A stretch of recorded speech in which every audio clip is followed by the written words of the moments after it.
نقول بيننا وبينكم السلف، بيننا وبينكم الكتب. كان أحمد يقول البدع بيننا وبينكم الجنائز.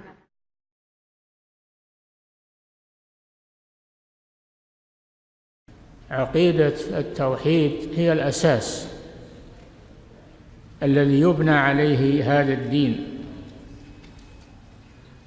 ولهذا مكث النبي صلى الله عليه وسلم في مكة بعد البعثة 13 عاما يدعو إلى التوحيد، إلى إفراد الله جل وعلا بالعبادة وترك عبادة ما سواه. ويقول صلى الله عليه وسلم: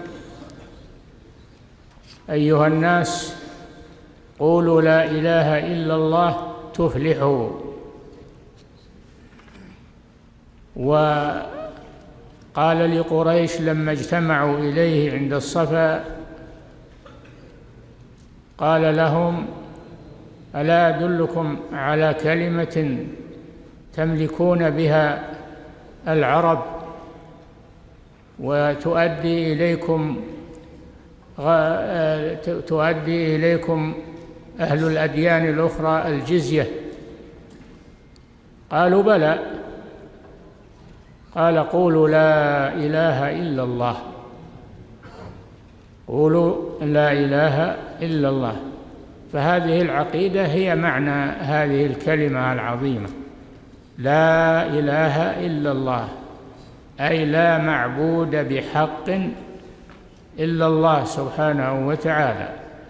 كل معبود سواه فهو معبود بالباطل.